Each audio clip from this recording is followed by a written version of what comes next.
오늘의 말씀 사무엘하 7장 14절에서 17절까지 보겠습니다.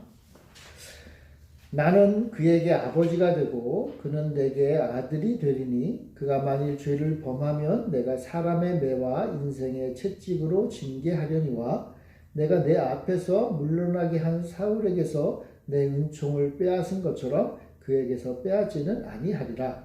내 집과 내 나라가 내 앞에서 영원히 보존되고 내 왕위가 영원히 견고하리라 하셨다 하라. 나단이 이 모든 말씀들과 이 모든 계시대로 다윗에게 말하니라. 아멘. 주님의 은혜와 사랑이 늘 함께 하시기를 바랍니다. 오늘 우리가 살필 말씀은 이스라엘의 왕인 다윗과 관련된 이야기입니다. 하나님이 다윗을 왕으로 삼기 위해서 기름을 부어주셨죠. 그래서 기름 부은 이후에 바로 왕이 되지 않고 한참 시간이 많이 걸렸어요. 그에 앞섰던 사울 왕이 있었잖아요. 하나님도 참 사울 왕을 폐위시키시고 다윗을 세우면 다윗도 편안하게 왕이 되었을 텐데 하나님께서는 사울을 내버려 둔 채로 하나님이 아니야 내가 세운 왕은 다윗이야 이렇게 기름을 부어주셨어요. 하나님의 복을 주셨죠. 하나님이 은혜를 베푸셨고 하나님의 계획이 시작이 되었지만 그러나 모든 것이 다 이루어진 건 아니었어요. 그러니까 이제 다윗이 열심히 살아야 돼요. 다윗이 이제 하나님이 기름 부어주신 그것을 이루어질 때까지 이스라엘의 왕으로 세웠는데 이제 이스라엘의 왕이 될 때까지 수고하며 애쓰는 시간이 필요했어요. 심지어는 목숨을 건 그러한 어떤 면에서 보면 모험이고 그리고 어떻게 보면 참 힘든 인생의 고난의 길을 걸어가게 되었어요. 그러나 그 모든 것들을 이겨내고 마침내 다윗이 이스라엘의 왕이 되었습니다. 오늘 우리가 읽은 본문 그 바로 앞에 5장에 보면 다윗이 이제 왕위를 등극하게 되고 왕으로 등극을 하게 되고 그리고 또 예루살렘을 정복하게 돼요. 그러니까 지금까지는 예루살렘이 이방인의 땅이었는데 이제 다윗이 예루살렘을 쳐서 예루살렘을 자기의 것으로 삼아요. 그래서 사실은 예루살렘을 다윗 성이라 다윗이 싸워서 쟁취한 성이다라고 부르기도 했었죠. 뿐만 아니라 다윗은 이제 이스라엘의 적이었던 블레셋을 무찔러요. 자, 그러니까 왕으로도 올라섰고 이제 왕궁을 세울 예루살렘 성도 얻었고 이스라엘을 괴롭혔던 블레셋까지 무찔렀어요. 그러니까 이제 진짜 이스라엘의 왕이 되었고 막강한 힘과 권세를 갖게 되었어요. 심지어는요 오늘 읽은 본문 바로 앞에 6장에 보면 다윗이 굉장히 중요한 일 하나를 해요. 무슨 일을 하는가 하면 여호와의 법궤 하나님이 출애굽할 때 이스라엘 백성들과 함께 했다는 것을 상징적으로 드러내는 여호와의 법궤 그 법궤를 예루살렘 성으로 가져와요. 지금까지는 여호와의 법궤 하나님이 함께 하신다는 이 표시가 이스라엘의 땅에서 어떻게 보면 정착지를 두지 못하고 그때그때마다 이렇게 왔다 갔다 했어요. 이스라엘에 여러 성소들이 있을 거 아니에요. 그죠? 거기 여기 있다가 몇 번 이렇게 왔다 갔다 했어요. 근데 이제 다윗이 이 상징인 법궤 하나님이 우리와 함께 하신다고 하는 이 상징인 법궤를 자신이 정복한 성 예루살렘 성으로 가져와요. 가져왔을 때 다윗이 얼마나 기뻤는지 막 덩실덩실 춤을 췄다고 그랬잖아요. 심지어는 자기 옷이 벗겨지는 것도 모르고 그냥 덩실덩실 너무 좋으니까. 어떤 면에서 보면 다윗은요 이제 필요한 모든 걸 다 가지게 된 거예요. 막강한 왕권도 가지게 됐고요. 이스라엘을 괴롭혔던 블레셋도 무찔렀고요. 이제 심지어는 하나님이 우리와 함께 하신다. 좀 다르게 말하면 하나님이 이제 이 다윗 왕과 함께 하신다는 것을 모든 사람들이 볼 수 있게 되었잖아요. 예루살렘 성 다윗성에 하나님의 법궤가 이제 오게 된 거예요. 그러니까 요즘으로 말하면 다윗의 아주 정통성이 확실하게 세워진 거죠. 아직까지는 사울 이전 왕이었던 사울을 따르는 사람들도 있었고 사울이 진짜일까 다윗이 진짜일까 고민하는 백성들도 많이 있었을 거잖아요. 그런데 이제 하나님도 우리 다윗 왕을 인정하셨구나 이런 생각을 하게 되는 거예요. 그래서 이제 다윗은 모든 것을 다 얻게 되었어요. 다윗이 너무나 기분이 좋았어요. 왜? 하나님의 복을 주셨으니까. 하나님의 약속을 이루어 주셨으니까. 너무 좋아서 밤에 자다가 이런 생각을 했던 것 같아요. 이제 예루살렘 성에 다윗 성을 지어가지고 이제 성에 들어가서 살잖아요.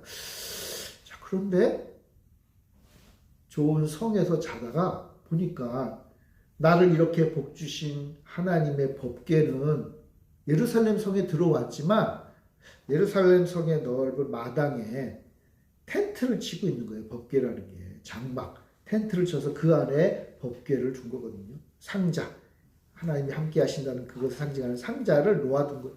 근데 보니까 성전을 나는 이렇게 멋진 성전에서 하는데 여호와 하나님께서는 물론 아름답지만 텐트에서 사시는 거예요. 텐트. 요즘으로 말하면 가건물이죠. 그죠? 가건물을 사시. 너무 마음이 좀 아파요. 그래서 안 되겠다 생각이 들어서 우리 하나님께도 좋은 집을 지어 드려야겠다. 그런 생각이 들었어요.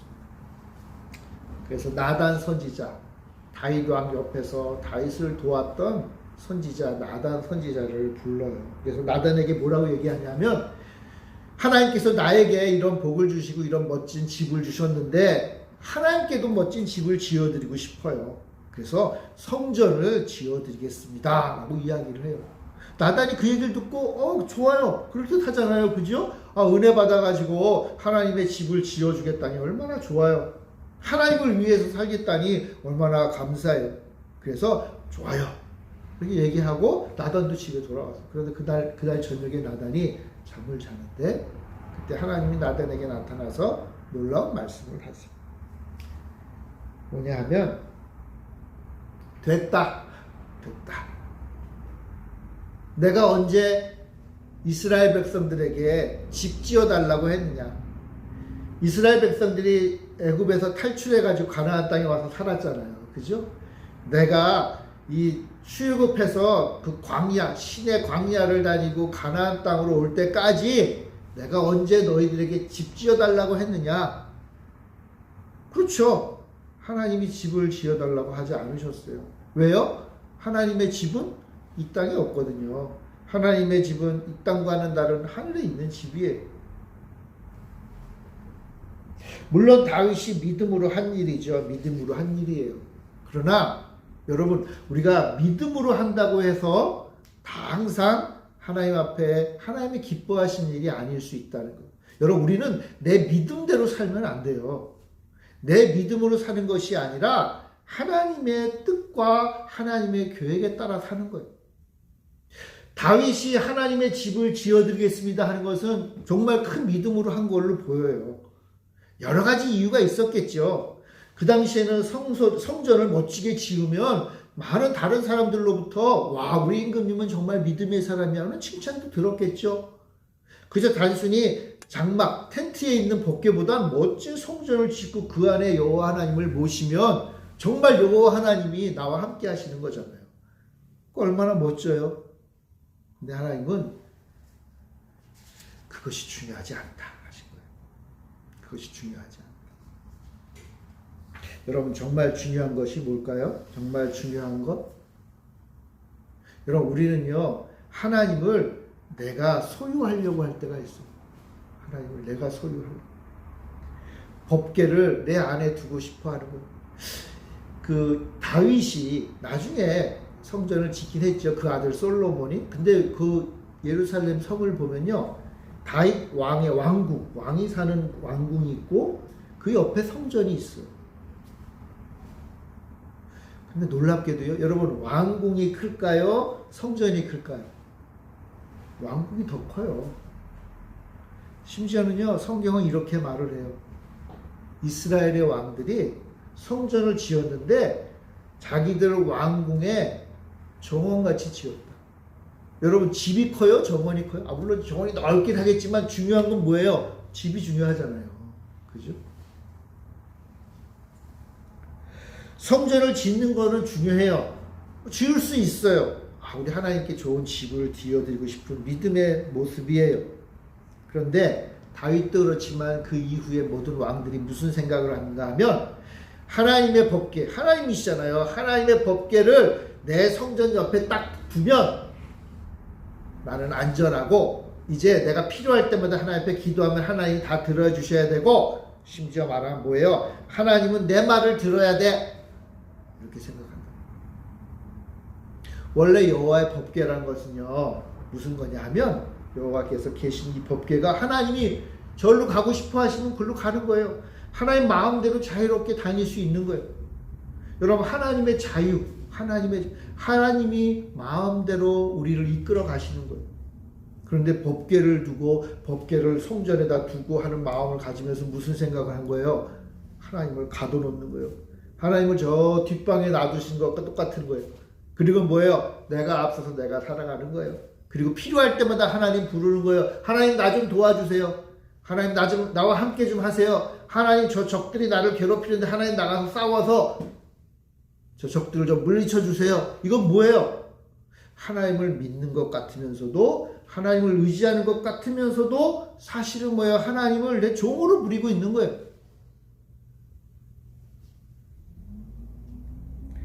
여러분, 다윗의 생각이 경건하죠. 올바르죠. 근데 그것 역시 하나님의 자유로운 뜻에 따라야 돼요. 사실 다윗이 그걸 모르지 않았어요. 다윗이 이 법궤, 이스라엘의 여기저기 다니던 그 법궤를 예루살렘 성으로 가져올 때, 여러분, 예루살렘 성으로 가져올 때 쉬웠나요? 그렇지 않았잖아요. 그죠? 여러 가지 일들이 많았어요. 쉽지 않았어요. 하나님이 허락해 주셔야만 법궤가 올 수 있었어요. 그러니까 다윗이 그때 배웠어야 돼요. 알았어야 돼요. 그런데 다윗은요, 그것을 잠깐 깜빡한 거예요. 우리도 그런 걸 많이 경험해요. 내 마음대로 하다가 길이 막히고 어려워지고 힘들어지고 모든 것들이 흐트러질 때가 있어요. 그럴 때마다 우리가 배워야 될 게 뭐예요? 하나님이 나를 버려서 잊어버리는 게 아니라 하나님 뜻대로 하지 않으니까 하나님이 막으셨네. 그럼 어떻게 하라는 뜻이에요, 여러분? 어떻게 해야 돼요? 하나님 뜻대로 해야죠. 하나님 기뻐하시는 대로 살아야죠. 하나님 원하는 방향으로 나아가야 되는 거예요. 하나님께 묻고 물어서 하나님이 기뻐하시는 길로 걸어가는 거예요. 근데 하나님 기뻐하는 게 아니라 내 욕심, 내 뜻, 내 생각대로, 내 보기에 좋은 그럴듯한 길로 자꾸만 가려고 하다 보니까 무슨 일이 벌어져요? 어려운 일이 벌어져요.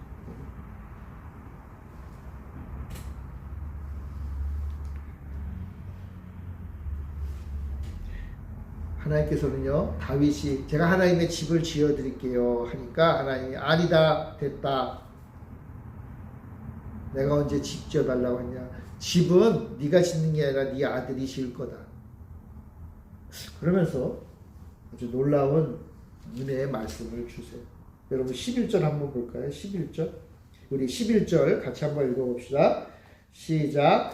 전에 내가 사사에게 명령하여 내 백성 이스라엘을 다스리던 때와 같지 아니하게 하고 너를 모든 원수에게서 벗어나 편히 쉬게 하리라. 여호와가 또 내게 이르노니 여호와가 너를 위하여 집을 짓고자. 다윗을 원수로부터 지켜주시겠다 약속하시고 나서 하신 말씀이 뭐냐 하면 내가 너를 위하여 집을 지어주겠다.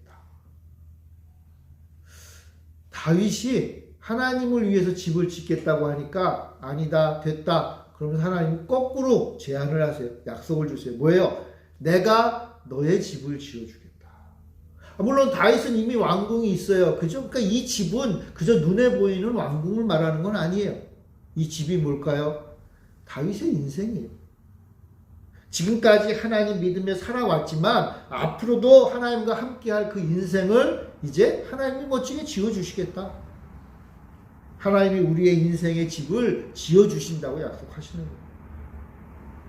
하나님이 여러분들의 집을 지어주시길 바랍니다. 여러분, 내 인생 내가 짓는 것 같잖아요. 내 인생 내가 세워가는 것 같잖아요. 내가 노력하고 수고하고 터전을 닦고 벽을 세우고 지붕을 멋지게 아름답게 꾸미고 싶잖아요. 그래서 사람들 다 열심히 살아요. 최선을 다해서 살아요. 자기 인생의 집을 남부럽지 않게 보이게 하려고 열심히 살아요. 자, 그런데 그것보다 더 멋진 집이 있어요. 그게 뭔지 아세요? 하나님이 우리의 인생의 집을 지어주시는 거예요. 하나님이 여러분들의 인생을 세워가시는 거예요. 하나님이 다윗에게 약속해 주셔. 내가 너의 집을 지어주겠다.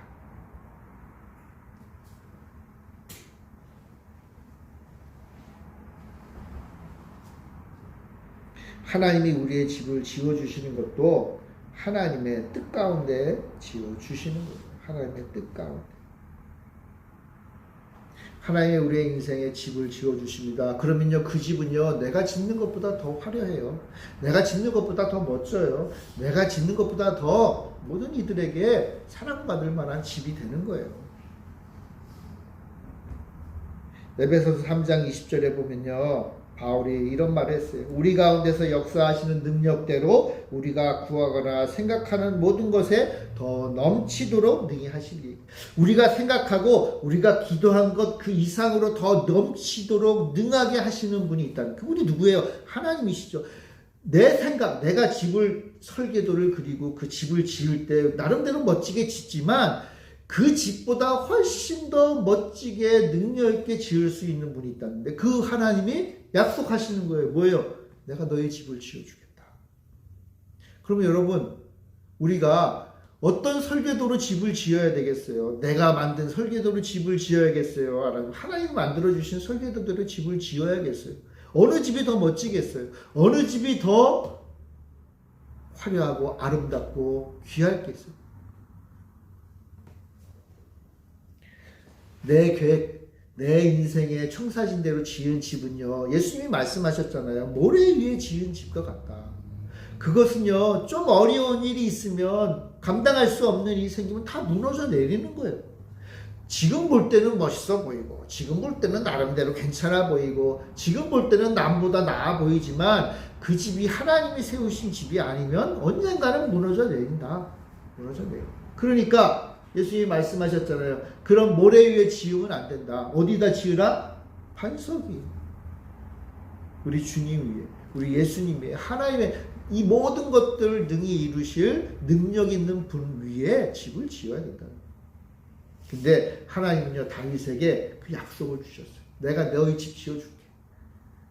사랑하는 성도 여러분, 하나님이 우리의 집을 지어주십니다. 하나님이 여러분들의 인생의 집을 지어주시는 거예요. 그러면 진짜 지혜로운 사람은 어떻게 해요? 하나님 앞에 맡기는 거죠. 하나님, 내 인생의 집을 잘 지어주세요. 하나님, 내 인생의 집을 멋지게 꾸며주세요. 내 집이 모든 이들에게 사랑받고 인정받는 참으로 명예로운 집으로 세워주세요. 하나님이 해주시겠다. 하나님이 해주시겠다. 근데 하나님이 세워주시는 이 집은요, 하나님이 세워주시는 이 집은 우리들에게도 주시는 말씀이지만, 오늘 본문에 보면 특별히 다윗의 씨를 두고 하시는 말씀. 12절에 보면 집을 지어주시겠다 한 다음에 12절에 이런 말씀이 있어요. 내 수한이 차서 내 조상들과 함께 누울 때, 이건 다윗이 죽을 때라는 뜻이죠. 내가 내 몸에서 날 내 씨를 내 뒤에 세워 그의 나라를 견고하게 하리라. 자, 보세요. 내 몸에서 날 내 씨. 그러니까 다윗의 후손들이에요. 그죠? 다윗의 후손. 그 다윗의 후손을 그가 세울 나라를 견고하게 하겠다. 근데 여기 보면요, 이 씨는요, 누군가 한 사람이에요. 누군가 한 사람. 다윗의 씨 한 사람. 그 사람을 통해서 나라를 세우고 다윗의 집을 세우는데 그 집을 영원하게 하겠다. 하나님이 다윗의 후손 가운데 한 사람을 택하셨어요. 그분이 누구죠? 다윗의 자손 예수 그리스도. 예수 그리스도가 세울 그 나라를 영원히 함께 하나님께서 세우시겠다. 자, 그럼 예수님이 세우는 나라를 영원히 세우시겠다. 뭐 우리와 관계 있어요? 아니요, 이제 관계가 있죠. 왜냐하면 예수님은 바로 우리의 주이시고 우리의 왕이시고, 이제 예수님이 세우는 그 나라 안에 우리의 집이 세워지는 거예요. 우리의 집. 그러니까 예수님을 토대로 해서 우리의 집을 짓는다는 뜻이에요. 그런데 예수님이 세운 나라는요, 그 땅은요, 영원한 거예요. 하나님이 영원한 나라를 만드시겠다고 했잖아요. 자, 그러면 영원한 나라, 결코 망하지 않는 나라, 굳건히 서 있는 그 나라 위에 우리의 집이 세워지는 거예요. 그럼 그 집은 어떻게 했어요? 영원히 있는 거죠. 영원히. 하나님이 우리의 집을 멋지게 세워주시겠다고 했는데, 우리의 집이 어디에 서야 영원히 사는 거예요? 예수 그리스도라고 하는 그 반석 위에 세워져야만 영원해지는 거예요. 예수님을 떠나서는 우리의 인생이 영원히 견고하게 세워질 수 없다. 세워질 수 없다. 사람들은요, 무엇인가 다른 거에 자꾸만 세우려고 해요. 자기의 인생의 집을 세우려고 해요. 물론 열심히 살아야겠죠. 최선을 다해야겠죠. 지혜로워야겠죠. 또 다른 사람들을 다 품는 사랑의 마음으로 살아야겠죠. 다 좋아요.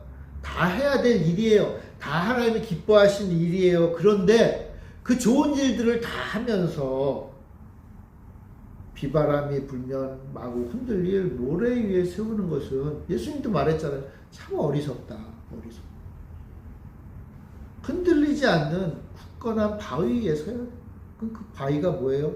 그 바위가 예수 그리스도다. 우리를 위해 십자가에 달려 죽으시고 우리를 위해 하늘에서 기도하시고 우리를 위해 생명을 버리신 그 예수 그리스도. 또 이제 우리가 따라가야 될 영원한 부활을 먼저 이루실 우리의 왕이요 우리의 주요 우리의 하나님이신 예수 그리스도라고 하는 토대 위에 우리의 집이 세워져야 된다. 하나님께서 다윗에게 약속했잖아요. 내가 너의 집을 짓겠다. 하나님은요 지금 우리에게도 약속하세요. 내가 너의 집을 짓겠다. 내가 너의 인생의 집을 멋지게 지어주겠다. 그런데 하나님 저는요 여기다 지어주세요. 근데 알고 봤더니 거기가 예수님이 아니에요.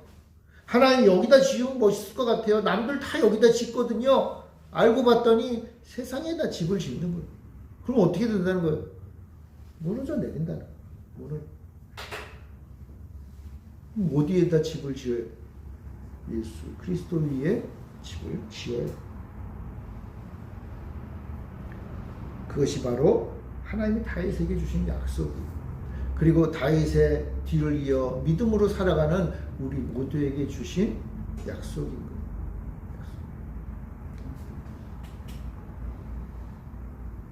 그래서 이제 집을 지어가는 거예요. 그래서 하나님이 다윗을 사랑하시고 다윗의 후손 다윗을 뒤를 이어서 이스라엘의 왕이 된 사람들 있잖아요. 그 사람들의 집을 다윗 왕조를 이제 세워 가시는 거예요. 자, 그런데 문제가 생겨요. 문제가 뭐냐 하면 다윗의 후손들이 하나님의 말씀을 듣지 않는 거예요. 우리도 그렇죠. 그죠? 우리도 그래요.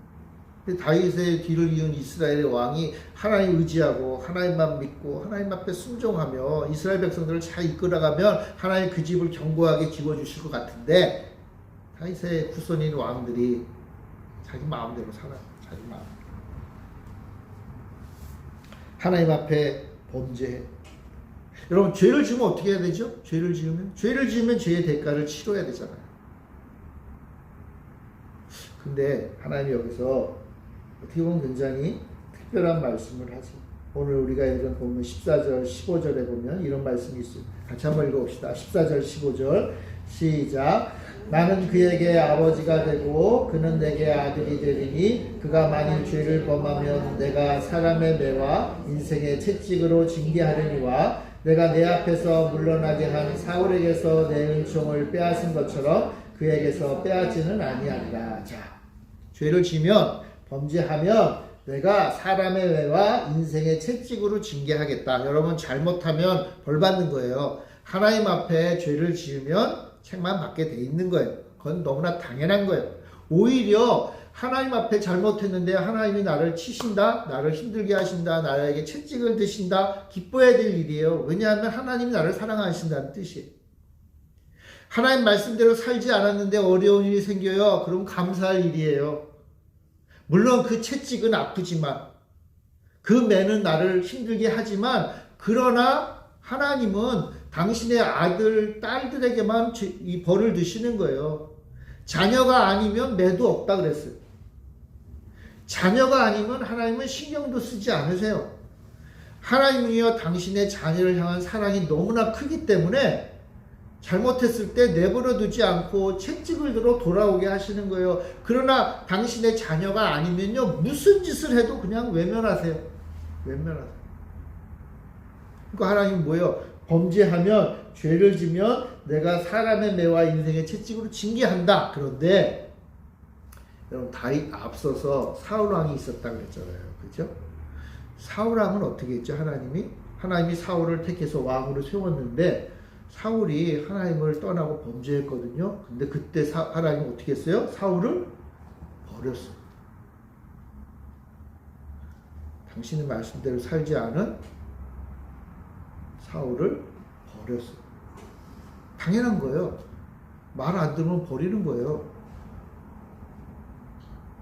왜냐하면 하나님과 사울의 관계는 임금님과 신하의 관계였기 때문에. 여러분, 신하가 임금님을 배신하면 어떻게 해요? 버려야죠. 버려야 돼요. 자, 그런데 하나님과 다윗, 그리고 하나님과 그 다윗의 자녀 후손들과의 관계는 임금님과 신하의 관계만이 아니에요. 하나가 더 있어요. 뭐냐 하면 아버지와 아들의 관계입니다. 그럼 아버지와 아들이 아버지를 배신해요. 그럼 어떻게 해야 되죠?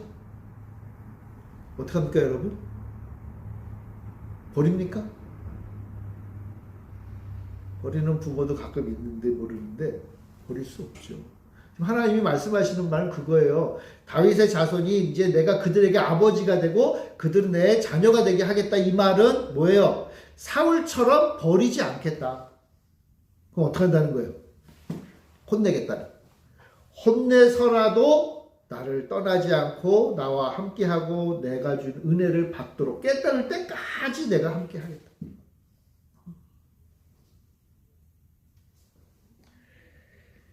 비록 사람의 매와 인생의 채찍으로 징계할지라도 하나님은 다윗의 자손을 향한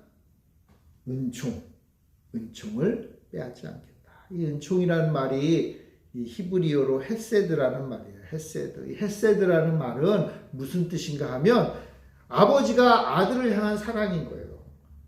이 말은 뭐예요? 포기되지 않는 사랑이에요. 포기할 수 없는 사랑이에요. 취소가 될 수 없는 거예요. 임금님과 신하는요, 좋을 때는 한없이 좋지만 취소될 수 있잖아요. 포기할 수 있잖아요. 됐어, 그냥 끝. 이렇게 얘기할 수 있잖아요. 자, 그런데 아버지와 아들의 사랑은요, 이 헤세드는요, 취소가 될 수 없다는 거예요. 우리 가끔 그런 말 하잖아요. 야, 호적파라, 호적파라. 이 말은 무슨 뜻이에요? 호적파기가 어렵다는 거예요. 호적팔 수 없다는 말이에요. 사실 바꿔 말하면. 하나님과 우리 사이의 그 관계는 뭐예요? 하나님을 믿는 우리와 하나님과 우리와의 관계는 부모 자식 관계예요. 그러니까 포기될 수 없어요. 하나님 포기하지 않으신다는 거예요. 취소하지 않으신다는 거예요. 끝까지 가신다는 거예요. 끝까지 가신다는 거예요. 비록 설사 하나님의 뜻을 어기고 범죄하고 하나님의 마음을 아프게 하는 때가 있다 할지라도 어떻게 해요? 매를 들어서라도 다시 돌아오게 하겠다. 하나님의 사랑을 취소하지 않겠다.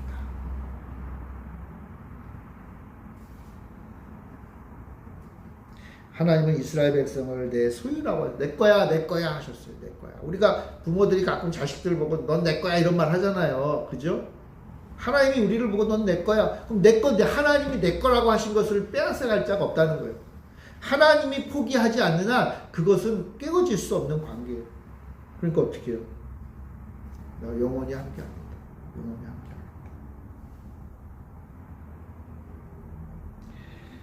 죄를 짓고 나를 떠나고 자기 마음대로 살지만 그럼에도 불구하고 내가 너희들을 포기하지 않겠다. 포기하지 않겠다. 이게 하나님이 다윗에게 주신 언약이에요. 하나님이 주신 은총이에요. 다윗에게 주셨을 뿐만 아니라 이제 다윗의 자손으로서 예수 그리스도를 섬기는 우리 모두에게 주신 말씀입니다. 사랑하는 성도 여러분, 우리가 잘 기억해야 될 것이 바로 이것이. 우리는요, 하나님이 끊임없이, 끝없이 결코 포기하지 않는 사랑으로 우리를 지켜보고 계시는 거예요. 우리는요, 자식이 올바른 길, 그리고 부모님이 기뻐하는 길을 걷기를 원하잖아요. 그래서 자식을 향하여 끝없이 관심을 두잖아요. 어떤 자식은 잘 말을 듣지만 또 어떤 자식은 또 자기 마음대로 살 때가 있단 말이에요. 그렇지만 부모의 마음은 뭐예요? 이랬건 저랬건 그 자녀들이 올바른 길을 가기 원하는 거예요. 심지어 우리의 진짜 부모님이신 하나님은 우리를 향해서 어떤 마음을 가지고 계시겠어요? 결코 포기하지 않아요. 하나님이 우리를 택하셔서 당신의 자녀 삼으시고 이제 당신의 뜻대로 살기를 원하실 때 끊임없이 관심을 가지시는 거예요. 그래서 잘 갈 때는 격려하고 칭찬하고, 잘 못 갈 때는 어떻게 해요? 매를 들고 또 권면하고, 좀 타이를 때도 있고 어를 때도 있고, 어찌 되었건 간에 목적은 뭐예요? 하나님의 자녀로서 잘 사는 거예요. 그게 하나님의 뜻이다. 하나님. 그래서 그것이 하나님의 취소될 수 없는 사랑인 거예요. 어떤 목사님은 이것을요, 하나님의 열심이라고 말씀하시기도 해요. 하나님이 열심을 하시는, 여러분, 하나님이 열심히 뭔가를 하세요. 하나님이 열심히 하시는 게 뭐냐 하면, 우리를 사랑하셔서 우리가 하나님의 자녀답게 살 수 있도록, 자녀로 멋지게 살 수 있도록 하나님이 끊임없이 지켜보시는 거예요. 그럼 마치 갓난아이가 막 길을 걸어갈 때 그 뒤에 누가 있어요? 부모나 뭐 할아버지나 할머니가 있잖아요. 열심히 지켜보잖아요. 계속 지켜보잖아요. 얼마나 열심히 지켜봐요. 제 3자라면요, 정신도 팔고 가든 말든 신경도 안 쓸 텐데, 부모니까 자녀가 아장아장 앞서 걸어갈 때 앞에 뭐가 있는지도 신경 안 쓰고 그냥 열심히 없이 걸어갈 때, 가지 말래도 열심히 걸어갈 때 끊임없이 지켜보고, 하나님이 우리를 그렇게 보시는 거예요. 제가 예전에도 한번 얘기했잖아요. 하나님의 이런 사랑이 좀 불경한 용어일 수도 있지만 꼭 스토킹하는 것 같아. 하나님 우리를 그렇게 지켜보시는 거예요. 절대로 눈을 떼지 않으신다는 거예요. 절대로. 우리를 향한 이 시선이 너무나 우리에게 강렬하게 임해가지고, 하나님이 당신의 자녀 외의 것들은 어떻게 보신다 그랬어요? 시편 기자가 말했어요. 당신의 자녀를 바라보는 눈길이 너무나 불꽃 같아서 그 주변에 있는 것들은요, 곁눈질 하신다. 흘기신다 그랬어요. 흘기신다. 그럼 한번 생각해 보세요. 내 자녀가 막 걸어가는데 내가 집중하는데 옆에서 뭔 소리가 들려. 나를 불러요. 그런데 어떻게 해요? 거기 돌아서서 거기를 향합니까? 아니잖아요. 그냥 힐끗 보고 그냥 흘기는 거예요. 그게 중요한 게 아니라는 거예요. 내 자녀를 보는 게 중요해요. 여러분, 이게 하나님의 사랑인 거예요. 하나님의 사랑. 이것이 하나님의 은혜요. 이것이 하나님의 사랑이요. 하나님 우리를 지켜보시는 모습이에요. 그러면 이러한 하나님의 사랑에서 우리가 도망갈 수 있을까요? 하나님이 여러분들을 지켜보시는데 그 하나님의 눈길에서 여러분들이 도망갈 수 있어요? 도망 못 간다는 거예요. 못 간다. 이제 깨닫는 거예요. 하나님이 나를 사랑하셔서 나를 향하신 그 열심이 너무나 지대해서 나를 포기하지 않으시고 나를 끝까지 지켜보고 계시는구나. 취소될 수 없는 사랑이고 우리가 저항할 수 없는 사랑을 하나님 우리에게 주시는 거예요. 자, 그러니 이제 하나님의 자녀된 우리는 어떻게 해야 돼요? 어떻게? 그래도 하나님, 나 내 마음대로 살고 싶어요. 내 뜻대로 살고 싶어요. 하나님 없이 좀 살고 싶어요. 자유롭게 살고 싶어요. 이런 말 할 수 있나요? 그렇게 하는 사람들도 있죠. 하나님 없이 살려고 잠시 떠나고 내 마음대로 살 때도 있죠. 매주일 예배는 드려도 내 생각은 딴 데 가 있는 사람들도 있어요. 그러나 우리 모두가 깨달아요. 도망갈 수 없구나. 하나님의 그 눈길에서 벗어날 길이 없구나. 요나가 얘기했잖아요. 하나님의 그 눈길에서 벗어날 자가 없어요. 하나님께로부터 도망갈 자가 없는 거예요.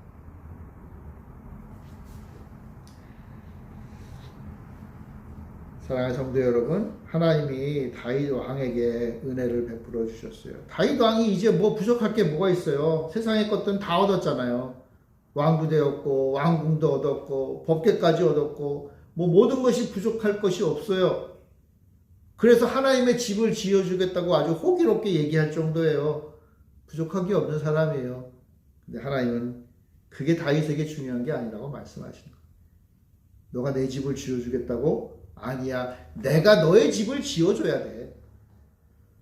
하나님이 지어주지 않으시면 다윗 할아버지가 와도 그가 세운 집은 다 무너지는 거예요. 하나님이 지켜주지 않으시면 우리의 집은, 우리의 성은 무너지는 거예요. 그러니까 하나님이 내가 너에게 집을 지어주겠다. 내가 너의 집을 지어주겠다. 하나님이 우리의 집을 지어주십니다. 우리들은 아멘 하는 거죠. 하나님이 지어주신대요. 야, 하나님이 내 집 멋지게 지어주신대요. 이 말은 뭐예요? 하나님이 이끄시는 삶을 살아야 된다는 거예요. 내가 주인이 아니라 하나님이 주인임을 인정하고, 하나님이 주인임을 인정하니까 이제 순종하며 사는 거예요. 하나님이 진짜 나의 주인이고 하나님이 나에게 멋진 집을 지어주시는 참된 주인이심을 인정하며 사는 거예요. 근데 이제 그 집은 우리가 어디에 지어야 되는 거예요? 오직 한 번 예수 그리스도 위에 지어야 되는 것을 배우는 거예요. 예수님 위에 세워야 돼요. 예수님 위에 나의 집이 세워져야 되는 거예요. 뿐만 아니라 마지막으로 기억할 것은, 비록 우리가 허물이 많고 죄 가운데 거할지라도 예수 믿고 예수님이 그 터 위에 하나님 지어주신 인생의 집을 차곡차곡 짓고 있을 때에도 우리는 하나님 앞에 허물이 있고 죄가 있잖아요. 그러나 그럼에도 불구하고 하나님의 사랑은 영원히 우리를 떠나지 않는다는 사실을 기억하는 거예요. 가끔 어떤 분들은 그런 말을 해요.